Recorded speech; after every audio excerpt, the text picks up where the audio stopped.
Mr. Sito Ipin.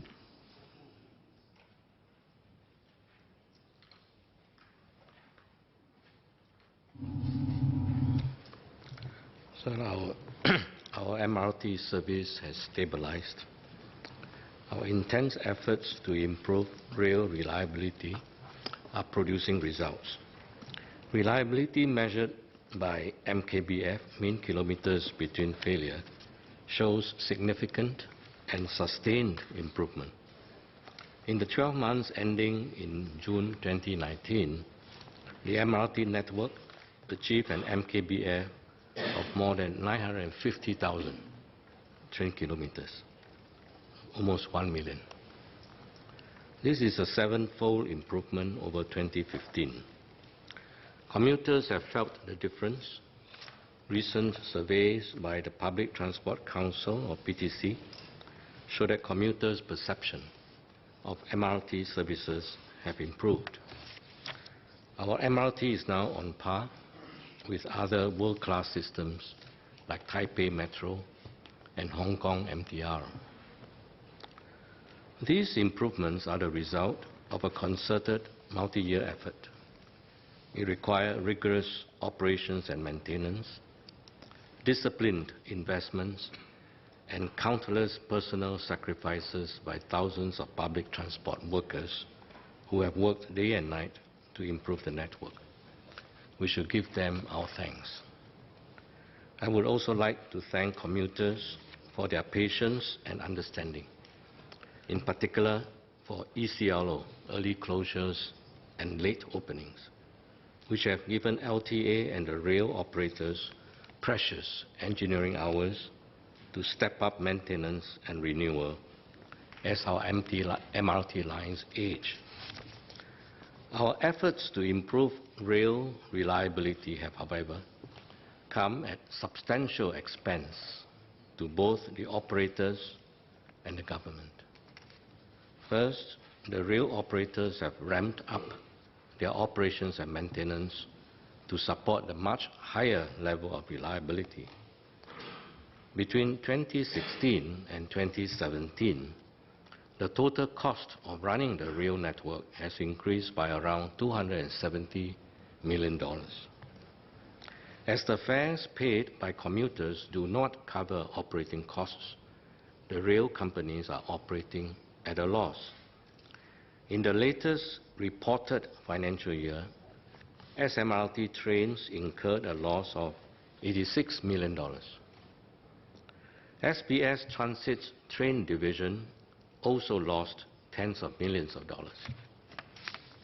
Second, the government has spent around $1.9 billion to take over ownership of all rail operating assets. While the $1.9 billion is once off, the government is now also responsible for the proper and timely renewal of these assets. And this is a huge and continuing financial liability. Under the Rail Financing Network framework, the government pays for the full upfront cost of civil infrastructure and the first set of operating assets. The subsequent operations and maintenance of operating assets are supposed to be fully paid for by the operators through the collection of fares and non-fare revenue, such as advertising. And the depreciation cost of operating assets is supposed to be largely recovered by the government through license charges. But in practice, as fares have been inadequate to cover the cost of operations, government subsidies have exceeded their intended scope of funding the civil infrastructure and the first set of operating assets. With intensified maintenance to reach the current level of reliability, the government operating subsidies have increased further.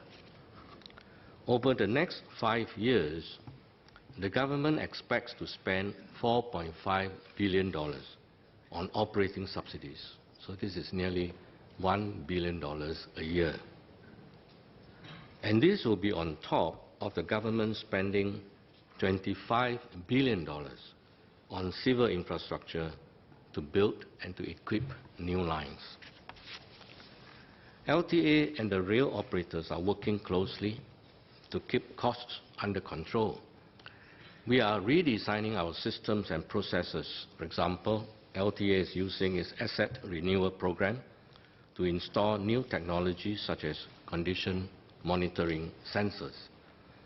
For new MRT lines like the Jurong region line, LTA is actively engaging the rail operators upstream on the design of the system to ensure that it is designed and built with efficient downstream operations and maintenance in mind.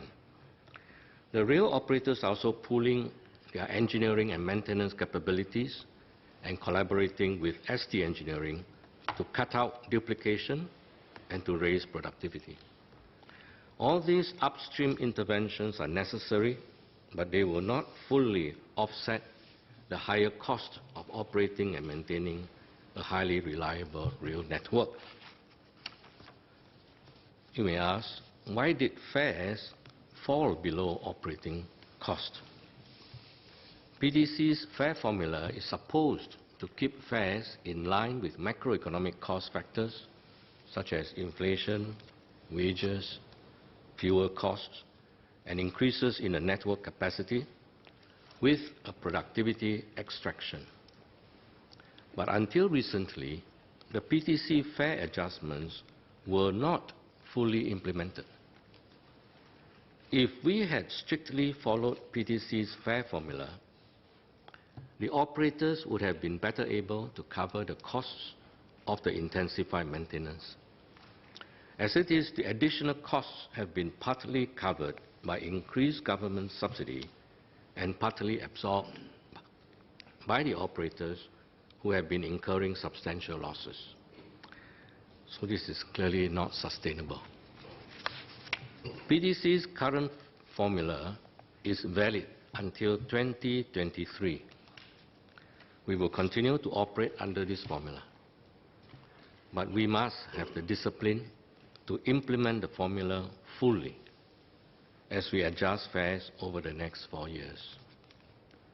And in due course, the PTC will need to review the fare adjustment mechanism to reflect the increased operating cost to support the intensified maintenance and the additional operating subsidies from the government to the MRT system. Meanwhile, government will provide the operators with a temporary enhanced maintenance grant. The details are being worked out between MOT and MOF. Mr. Speaker, we have stabilized our MRT service, but we have to sustain these efforts over the long term in order to prevent problems from gradually building up again. This requires discipline on the operating side to ensure that LTA and operators invest in upgrades and preventive maintenance of the rail system long before problems become apparent and serious. And on the commuter side, to implement regular fare adjustments to keep the rail system financially viable and government subsidies under control, so that we can sustain a high quality and affordable public transport network.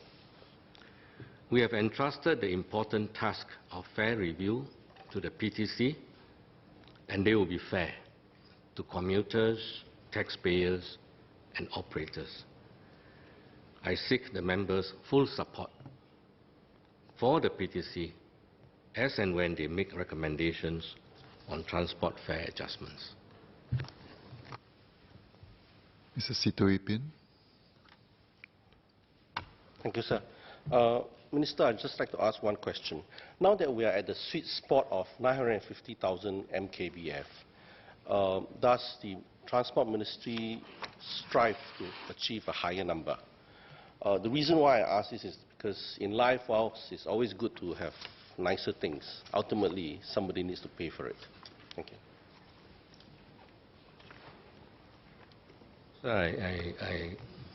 I fully support the sentiment that the member has just expressed. I mean, as an engineer, we know after 1 million, we can always try for 2 million, 3 million, 4 million, but it all comes at a cost. The question is, are commuters prepared to pay at such a high level of reliability? It's a little bit like quality control chart.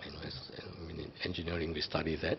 We know that once you hit a certain sweet spot, as a member put it, you can still achieve higher quality control, but the increment cost required is extremely high. In fact, the curve is not like that. The curve is exponential.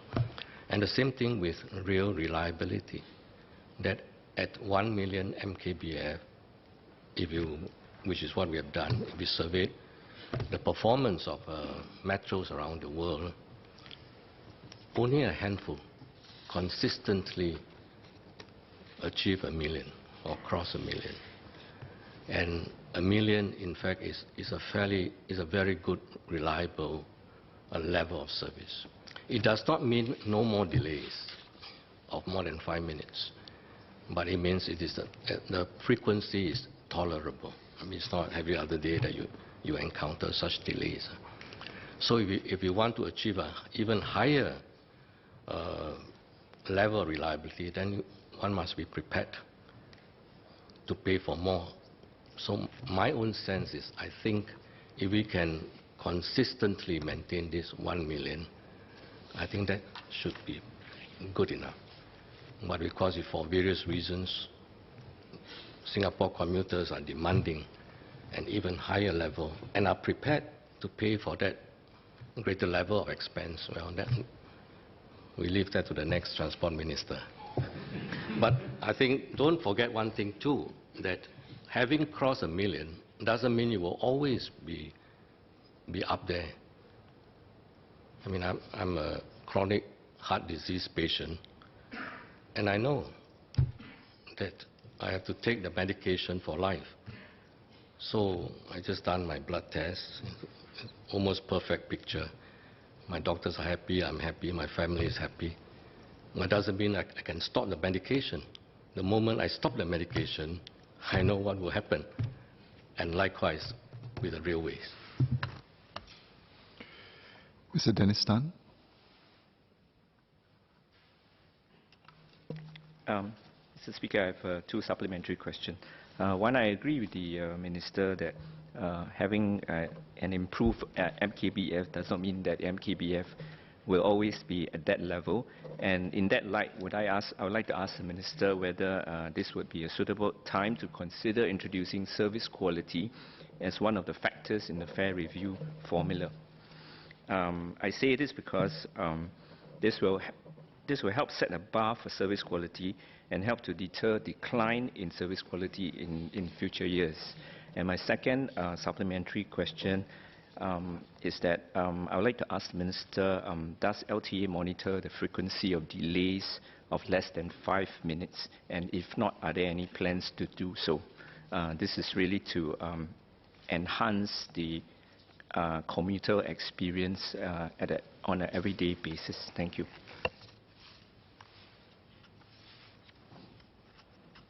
So we monitor all delays. We track all delays, we log all delays, and we analyze all delays, whether it's 1 minute, 30 seconds, or 5 minutes, or 10 minutes. Yeah. And that's how we are able to churn out the data. Secondly is service quality and how do you track it. Of course, I think one major service quality is MKBF, which is delays, which is what we are monitoring. Secondly is crowdedness. And in fact, and that's why we built in this network capacity factor.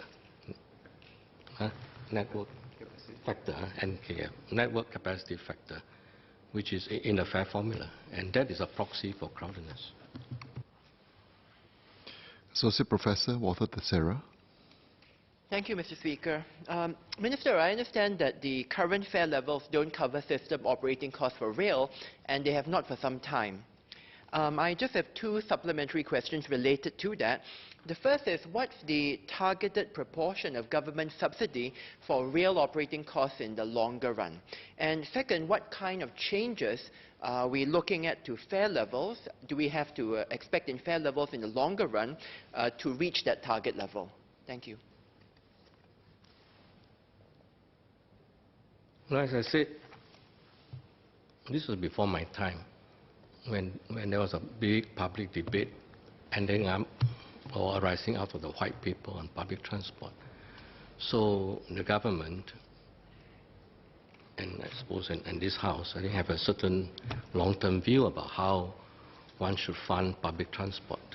And it was as what I articulated in my reply just now, that the intention was the government will pay for the infrastructure, that means the tracks, the viaducts, the underground tunnels, plus the first set of operating assets, which include the trains, and then subsequent operations, which include future replacement of the operating assets, have to be paid for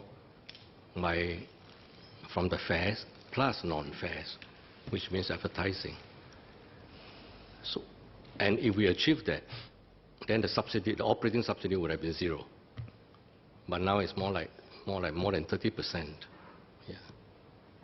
So we had a certain view, long-term view about what it should be. It should be zero.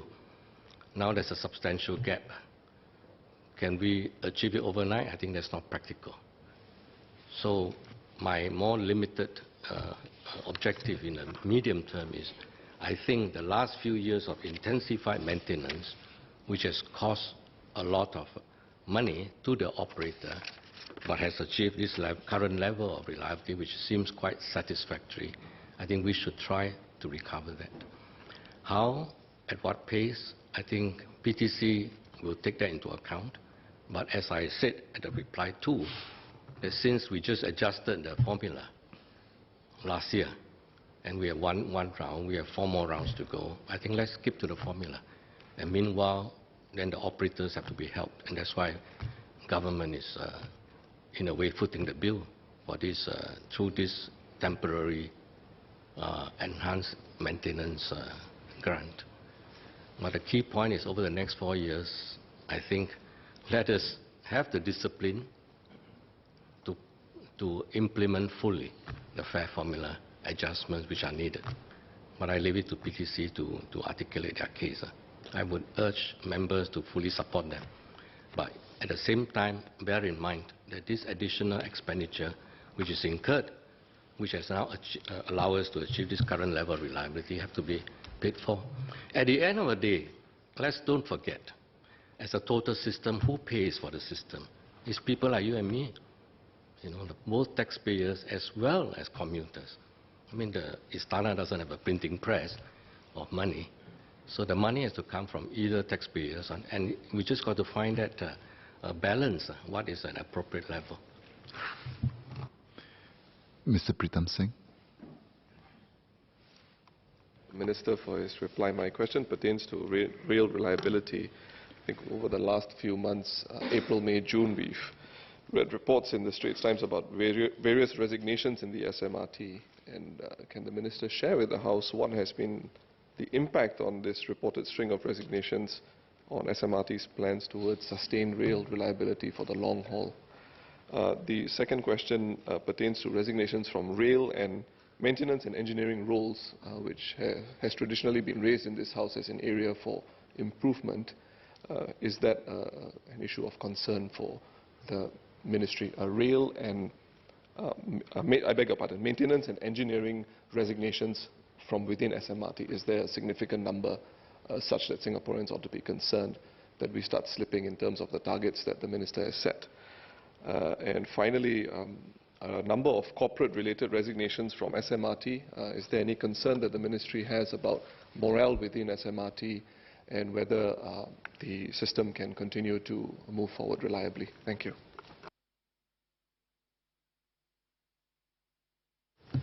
There was a recent report, not quite media report, Straits Times report. So it was only in the Straits Times. Probably one particular journalist who reported that there was a major upcoming resignation, by the head of trains, etc. So yes, I read in the newspaper and I immediately text Chairman SMRT. He was in the air then. As soon as he landed at the airport, he replied to me that it is fake news. Yeah. And ST gave an apology in tiny font size. Yeah. Mr. Pritam Singh. Minister, yes, and I understand apologies usually are like that. I mean, we've had to deal with some of these as well, and it's always a small section somewhere, and you wish it were larger. But generally, the larger point, of course, is about those numbers that the same reporter, I believe you're referring to, has reported consistently on SMRT issues. 30, I believe, was the number for HR-related resignations, and my concern is whether there's a deeper issue within SMRT that the public ought to be concerned about. I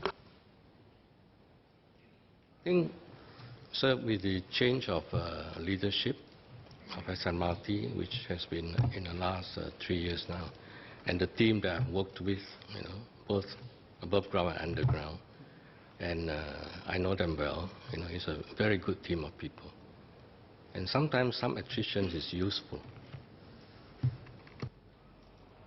Mr. Yijia Singh. Thank you, Speaker. I'd like to ask the Minister, what is the MKBF for individual east-west line? Because my constituency is in Jurong, and the east-west line is actually quite old. So is there a plan for even individual lines to reach a MKBF of 1 million, or, because now it's just an average across the country? Thank you.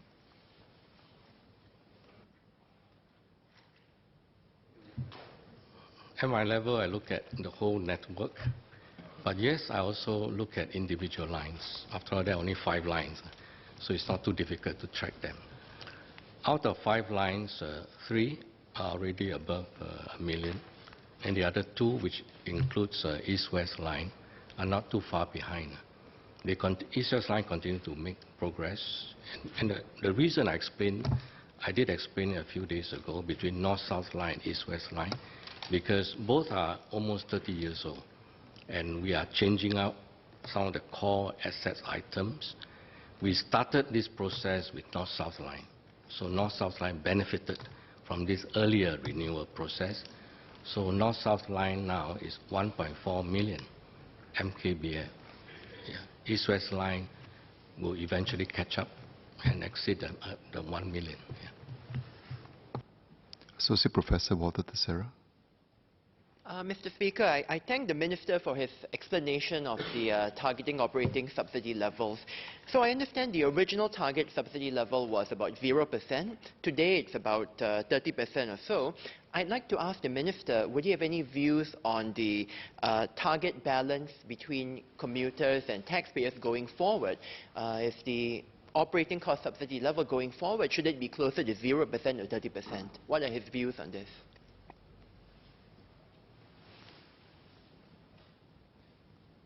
I'm an engineer. I'm formula driven. So I think the more important thing is discipline.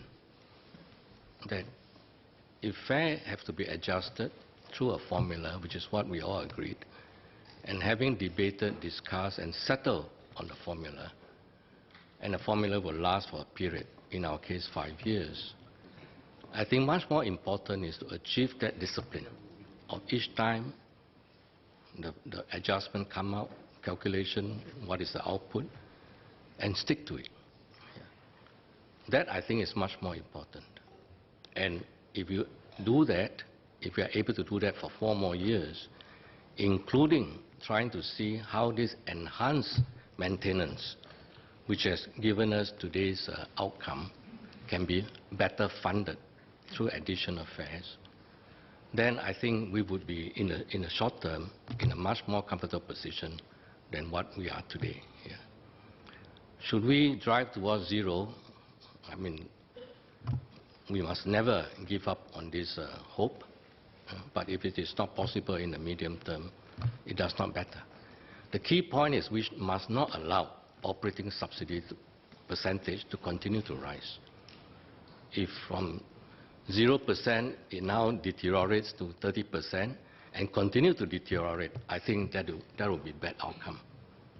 But if we can reverse it, which I think if we are able to stick to the formula, plus taking a look at how the enhanced resources that we have put in can be recovered, then I think we'll be home. Mr. Sito Ipin. Thank you, Mr. Speaker, sir. I feel compelled to ask this because I think some of us only look at what is happening now in the real system.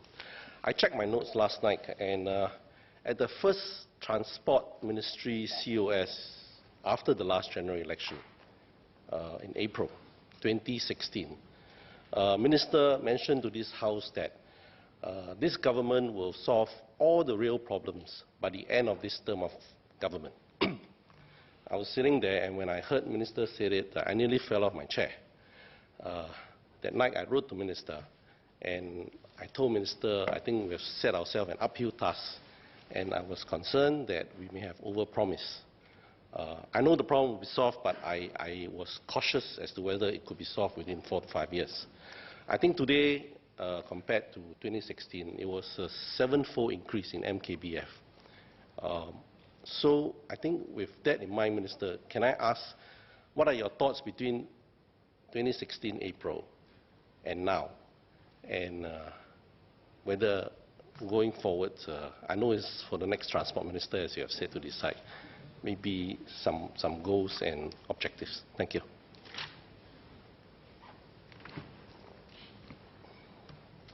Then and now, then my hair was white, now my hair is black.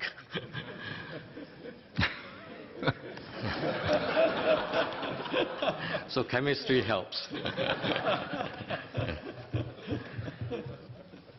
Yeah, it's not my style to overpromise, because I think in politics we all know this mantra, always, under-promise, over-deliver.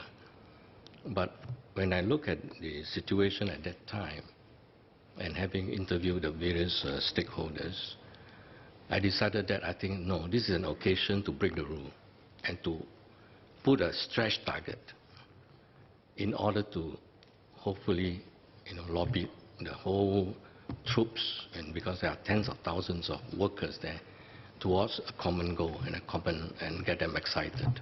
And that's why I opted for this figure. It wasn't a million. In fact, I started off with 800,000. And that was set looking at the global data of the other metros. And we knew that I thought 800,000 is something doable during this term of government. And then as we go along, we found that, hey, we actually can push further. So I rounded up to 1 million. But as I articulated just now, that I think having reached the 1 million, the more important thing now is have the discipline to ensure that the financial adjustments are made always in time, and at the operational level, don't be complacent, because you can just walk backwards very easily, especially for the old lines, the north, south, east, west lines. After you have renewed the core assets group, even if you do very little, they may be able to deliver a very reliable service, because that's how engineering systems works. And they talk about this bathtub curve. And it is very critical that LTA and the operators and the leadership be fully aware of this, that it does not mean that once you have achieved something, it will always be there. You can walk backwards very quickly. May not be immediate, but it will show up in a few years' time, as we experienced not too long ago.